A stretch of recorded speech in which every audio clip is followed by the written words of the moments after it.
तो दोस्तों Avengers end game को रिलीज हुए काफ़ी टाइम हो चुका है और शायद अब तक हर किसी ने इस मूवी को देख लिया होगा, पर बहुत से लोगों को ये मूवी पूरी तरह समझ में नहीं आई क्योंकि 3 घंटे की इस मूवी के पीछे पूरे 11 साल की कहानी है और ये एक साइंस फिक्शन मूवी है जिस वजह से इसे समझना थोड़ा मुश्किल है। इसीलिए आज मैं आपको एवेंजर्स एंड गेम की पूरी स्टोरी समझाऊंगा। लेकिन वीडियो शुरू करने से पहले मैं आपको एक ऐप के बारे में बताना चाहूँगा जिसका नाम है रोजधन। ये एक आर्टिकल रीडिंग ऐप है। यहाँ पर आपको पढ़ने के लिए बहुत सारे आर्टिकल्स मिल जाएंगे और सबसे खास बात यह है कि इस ऐप से आप आसानी से पैसे कमा सकते हैं। इसे डाउनलोड करते ही आपको डायरेक्ट 25 रुपये मिल जाएंगे और अगर आप अर्न मनी में जाकर मेरा इनवाइट कोड अप्लाई करते हैं तो आपको दोबारा 25 रुपये मिलेंगे। आप अपने फ्रेंड्स को इनवाइट करके भी पैसे कमा सकते हैं। इसके अलावा आप यहाँ आर्टिकल्स शेयर करके और डेली चेक इन करके कॉइन जमा कर सकते हैं जिसे आप बाद में रुपीज में कन्वर्ट कर सकते हैं। और जैसे ही आपका बैलेंस 200 रुपये होगा तो आप इन पैसों को पेटीएम के थ्रू विड्रॉ कर सकते हैं। इस ऐप की डाउनलोडिंग लिंक आपको डिस्क्रिप्शन में मिल जाएंगी।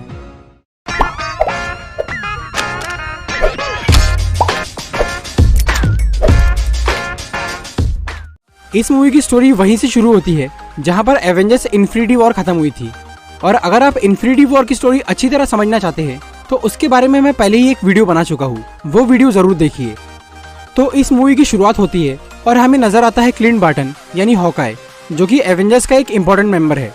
क्लिंट ने कुछ साल पहले एक कानून तोड़ा था जिसकी वजह से उसे हाउस अरेस्ट की सजा मिली थी और क्लिंट को उसके घर पे ही कैद कर दिया गया था। इसीलिए इन्फिनिटी वॉर में हॉकाई बाकी हीरोज की हेल्प नहीं कर पाया था। इधर क्लिंट अपनी फैमिली के साथ था और उधर थैनोस और एवेंजर्स की लड़ाई चालू थी। और जब थैनोस ने सारे इन्फिनिटी स्टोन्स का यूज करके चुटकी बजाई तब यूनिवर्स की आधी पॉपुलेशन के साथ क्लिंट बार्टन की पूरी फैमिली भी धूल बन गई। पहले तो क्लिंट को ये समझ में ही नहीं आया कि उसकी फैमिली कहाँ गायब हो गई, लेकिन जब उसे सब पता चला तब क्लिंट गुस्से के मारे पागल हो गया और उसने ये कसम खा ली कि अब वो दुनिया के सारे बुरे लोगों को मार देगा, क्योंकि उसे ये लग रहा था कि बहुत से बेकसूर लोग बिना वजह ही धूल बनकर गायब हो गए, जबकि मरना तो बुरे लोगों को चाहिए था। इसीलिए क्लिंट बार्टन अपनी हॉकाई वाली पहचान छोड़कर एक नकाबपोश खूनी यानी रोनिन बन गया और वो अलग अलग देशों में जाकर वहाँ के बुरे लोगों को मारने लगा। इसके बाद हमें दिखता है स्पेस का सीन। टोनी स्टार्क और नेबुला, जो कि टाइटन पर जिंदा बच गए थे, वो दोनों एक स्पेसशिप से अर्थ पर लौट रहे थे। टाइटन की लड़ाई के दौरान वो स्पेसशिप खराब हो गया था, इसी वजह से वो काफी धीरे चल रहा था। इसीलिए टोनी और नेबुला 22 दिनों से स्पेस में थे। उनका खाना पानी खत्म हो चुका था और ऑक्सीजन भी खत्म होने वाला था। टोनी पूरी तरह हिम्मत हार के मौत के इंतजार में सो गया, मगर कुछ देर बाद उनके स्पेसशिप के सामने कैरल डनवर्स यानी कैप्टन मार्वल आती है। कैप्टन मार्वल एक बहुत पावरफुल सुपर हीरो है। वो 1995 में अर्थ छोड़कर एक मिशन पर चली गई थी, पर जब 2018 में सब लोग धूल बनकर गायब होने लगे तब निक फ्यूरी ने कैरल को एक इमरजेंसी सिग्नल भेज दिया था। इसीलिए कैरल अर्थ पर वापस लौट रही थी, लेकिन रास्ते में उसे टोनी और नेबुला का स्पेसशिप दिख गया तो वो उस स्पेसशिप को उठाकर अर्थ पर ले आई। अर्थ पे आने के बाद कैप्टन मार्वल को थैनोस के बारे में सब कुछ पता चला और फिर कैरल ने सभी हीरोज को ये आइडिया दिया कि उन्हें इन्फिनिटी स्टोन्स जमा करके उनका इस्तेमाल करना चाहिए ताकि यूनिवर्स की आधी पॉपुलेशन वापस जिंदा हो जाए। और तभी सबको ये पता चलता है कि थैनोस ने 2 दिन पहले ही इन्फिनिटी स्टोन्स का यूज किया है। जब थैनोस ने यूनिवर्स की आधी पॉपुलेशन खत्म करने के लिए चुटकी बजाई थी तब एनर्जी की एक ऐसी वेव निकली थी जिससे पूरा यूनिवर्स हिल गया था और ठीक वैसी ही एक एनर्जी वेव स्पेस में दोबारा दिखाई दी, जिससे एवेंजर्स को ये समझ में आ गया कि थैनोस ने इन्फिनिटी स्टोन्स का यूज किया है। और उस एनर्जी सिग्नल की लोकेशन ट्रैक करके सभी हीरोज उस प्लेनेट पर पहुंच गए जहां पर थैनोस मौजूद था। यहाँ थैनोस के पास इन्फिनिटी स्टोन्स नहीं थे। थैनोस ने सबको ये बताया कि उसने इन्फिनिटी स्टोन्स की शक्ति से सारे इन्फिनिटी स्टोन्स को ही खत्म कर दिया ताकि कोई भी उनका इस्तेमाल करके सब कुछ पहले जैसा ना कर सके। यहाँ थॉर ने गुस्से में आकर थैनोस को मार दिया। अब एवेंजर्स की सारी उम्मीद खत्म हो गई और हर कोई उदास होकर अपनी जिंदगी में वापस लौट गया। कैप्टन मार्वल फिर से स्पेस में किसी मिशन पर चली गई। थॉर ने अपने पुराने लोगों को जमा करके नॉर्वे में एक नया एसगार्ड बसा लिया। थैनोस से हारने की वजह से थॉर काफी बदल गया। उसे नशे की लत लग गई और वो बहुत मोटा और कमजोर हो गया। ब्रूस बैनर, जो कि गुस्से में हरा होकर हल्क बन जाता था, उसने 1.5 साल तक खुद के ऊपर कुछ एक्सपेरिमेंट्स किए और हल्क की ताकत और अपने दिमाग को एक करके वो बन गया प्रोफेसर हल्क। कैप्टन अमेरिका ने एक सपोर्ट ग्रुप शुरू किया जिसमें वो दुनिया के बचे हुए लोगों को ये समझाने का काम कर रहे थे कि जो हो गया उसे भूलकर आगे बढ़ो। टोनी स्टार्क अपनी बीवी और बच्ची के साथ सेटल हो गया। इसी तरह से पूरे 5 साल बीत गए और फिर सैन फ्रांसिस्को में एक अजीब सी घटना हुई। स्कॉट लैंग यानी एंटमैन, जो कि 5 साल पहले क्वांटम रेल्म नाम के एक डायमेंशन में गया था, वो अचानक वहां से बाहर आ गया। Antman and the Wasp movie में क्वांटम रेल्म के बारे में डिटेल में बताया गया है। क्वांटम रेल्म यानी सब एटॉमिक लेवल एक ऐसी जगह है जहाँ के नियम हमारी दुनिया से बिल्कुल अलग है। वहाँ पर टाइम भी बिल्कुल अलग तरह से चलता है। Antman and the Wasp movie के एंड में एंटमैन एक एक्सपेरिमेंट के लिए क्वांटम रेल्म के अंदर गया था, लेकिन इससे पहले कि वो बाहर आता उसके सभी दोस्त थैनोस की चुटकी से धूल बन गए और स्कॉट अंदर ही फंसा रह गया। और अब 2023 में एक चूहे ने गलती से वो मशीन ऑन कर दी, जिससे स्कॉट बाहर आ गया। और वहां से निकलने के बाद स्कॉट को ये पता चला कि दुनिया की आधी पॉपुलेशन खत्म हो गई है। लेकिन कमाल की बात तो ये थी कि स्कॉट 5 साल तक क्वांटम रेल्म के अंदर था, पर उसे ऐसा महसूस हुआ कि वो सिर्फ 5 घंटे से ही वहां था। फिर स्कॉट तुरंत ही अपने पुराने दोस्तों यानी एवेंजर्स के पास पहुंचा और उसने सबको ये बताया कि उसके साथ क्या हुआ है। स्कॉट ने कैप्टन अमेरिका को ये आइडिया दिया कि अगर वो क्वांटम रेल्म को अच्छे से समझ ले तो वो उसे एक टाइम मशीन की तरह यूज कर सकते हैं और सब कुछ पहले जैसा कर सकते हैं। और इसी आइडिया के साथ कैप्टन, ब्लैक विडो और एंटमैन टोनी स्टार्क के घर पहुंचते हैं, क्योंकि टोनी ही ये काम कर सकता था। लेकिन टोनी को ये डर था कि अगर वो टाइम के साथ कुछ भी छेड़छाड़ करेंगे तो उससे उसकी बीवी और उसकी बेटी का अस्तित्व खत्म हो सकता है। इसीलिए टोनी उन सबको मना करके वापस भेज देता है। इसीलिए वो तीनों ब्रूस बैनर यानी हल्क के पास जाते हैं, जो कि अब प्रोफेसर हल्क बन चुका है। ब्रूस बैनर भी काफी इंटेलिजेंट है, इसीलिए वो टाइम मशीन बनाने के लिए मान जाता है, लेकिन उसकी टाइम मशीन ठीक से काम नहीं करती। दूसरी तरफ टोनी स्टार्क अपना इरादा बदलकर टाइम मशीन पर काम शुरू करता है और वो कामयाब हो जाता है। फिर टोनी कैप्टन से मिलकर उनकी पुरानी शील्ड वापस कर देता है, जो कि उसने कैप्टन से झगड़ा होने की वजह से ले ली थी। नताशा क्लिंट को ढूंढते हुए टोक्यो पहुंचती है और वो क्लिंट को समझाकर वापस ले आती है। हल्क और रॉकेट थॉर को वापस लाते हैं। फिर शुरू होती है टाइम मशीन की टेस्टिंग। यहाँ कुछ लोग ये सोचते हैं कि अगर टाइम में पीछे जाकर थैनोस को मार दिया जाए या उसे रोक दिया जाए तो सब कुछ अपने आप ठीक हो जाएगा। लेकिन हल्क सबको ये समझाता है कि ऐसा करना पॉसिबल नहीं है, क्योंकि पास्ट में कुछ भी चेंज करने से प्रेजेंट या फ्यूचर पर कोई फर्क नहीं पड़ता, बल्कि उससे एक अल्टरनेट टाइमलाइन बन जाती है और उस टाइमलाइन यानी उस रियलिटी का हमारी रियलिटी से कोई लेन देन नहीं होता। इसीलिए सब ये फैसला करते हैं कि वो पास्ट में जाकर सारे इन्फिनिटी स्टोन्स जमा करेंगे और उन्हें अपने टाइम में लाकर उनका इस्तेमाल करेंगे। सभी हीरोज ग्रुप में डिवाइड होकर अलग अलग टाइम और अलग अलग लोकेशन के लिए निकल पड़ते हैं। Iron man, captain America, Hulk और एंटमैन 2012 के न्यूयॉर्क में जाते हैं, जब लोकी ने चित्तौरी आर्मी के साथ मिलकर अर्थ पे हमला किया था। उस टाइम पर न्यूयॉर्क में 3 इन्फिनिटी स्टोन्स मौजूद थे। टेसेरेक्ट क्यूब में स्पेस स्टोन था, सेप्टर के अंदर माइंड स्टोन और आई ऑफ एगामोटो में टाइम स्टोन था। टोनी और स्कॉट टेसेरेक्ट क्यूब लेने के लिए जाते हैं, लेकिन वहाँ एक गड़बड़ हो जाती है और लोकी टेसेरेक्ट क्यूब लेकर भाग जाता है।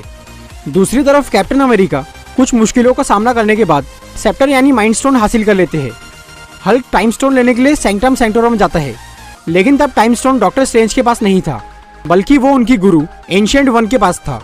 एंशिएंट वन हल्क को ये समझाती है कि अगर वो इन्फिनिटी स्टोन्स को फ्यूचर में लेके जाएंगे तो उससे मल्टीपल टाइमलाइंस बन जाएंगी, जिससे बहुत कुछ बिगड़ सकता है।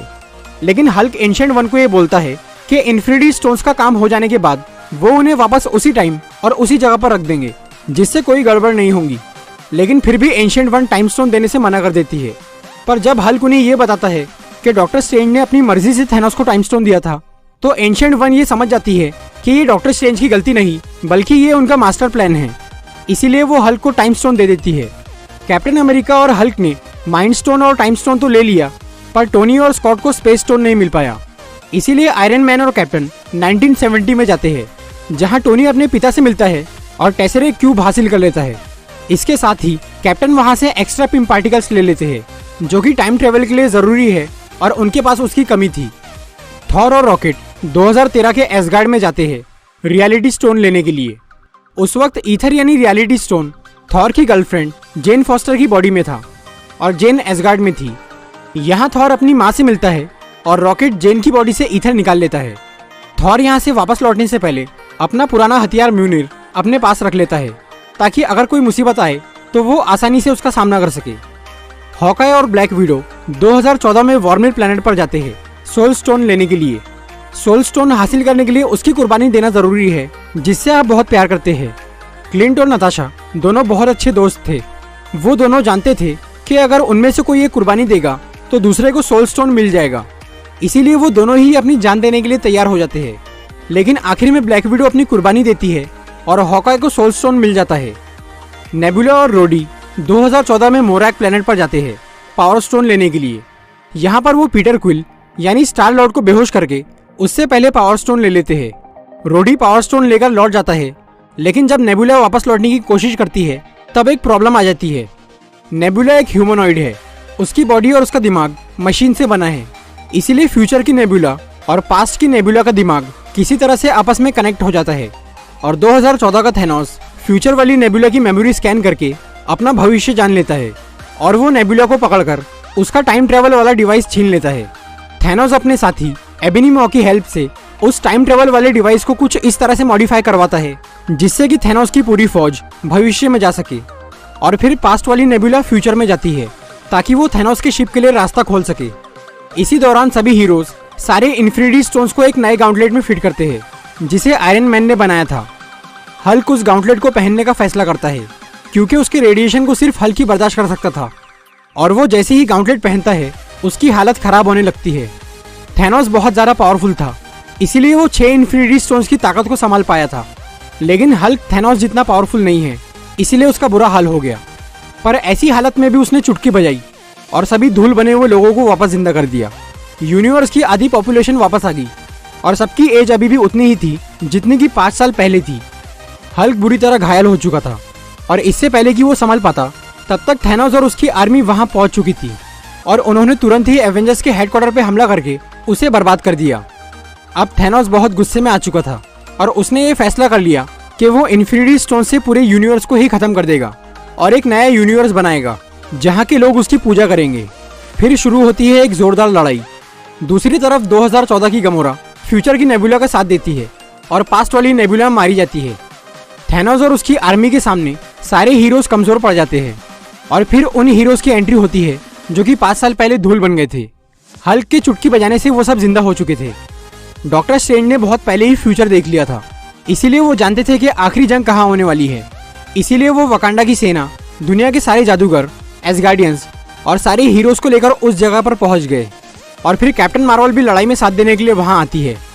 यहाँ पर थैनोस उस नए गाउंटलेट को हासिल करना चाह रहा था और सभी हीरोज उसे रोकने में लगे हुए थे, लेकिन फिर थैनोस को वो गाउंटलेट मिल ही गया और तब डॉक्टर स्ट्रेंज ने आयरन मैन को एक इशारा किया जिससे टोनी को ये समझ में आ गया कि यही वो इकलौता मौका है जिसमें थैनोस हारेगा।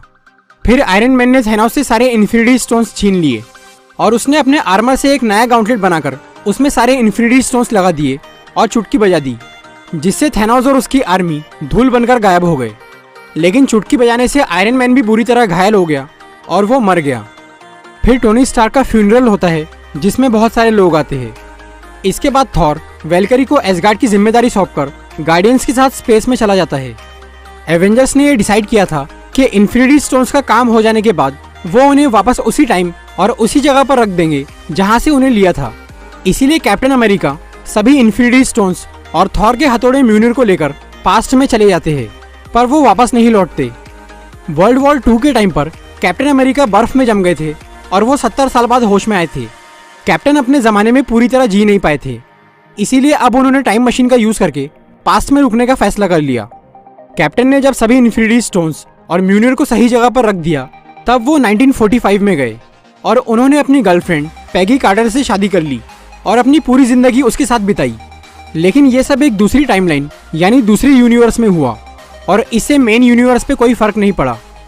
फिर जब कैप्टन बूढ़े हो गए तब वो वापस मेन टाइमलाइन में आए और उन्होंने अपने दोस्त सैम विल्सन को एक नई शील्ड दी ताकि वो कैप्टन अमेरिका बनकर उनकी जगह संभाल सके।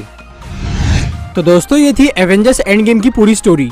अगर आपको ये वीडियो अच्छी लगी हो तो इसे लाइक और शेयर जरूर करिए और ऐसे इंटरेस्टिंग वीडियोस देखने के लिए सब्सक्राइब कीजिए हमारा चैनल और इस बेल को दबाइए ताकि आपको हमारी वीडियोस सही टाइम पर मिल सके।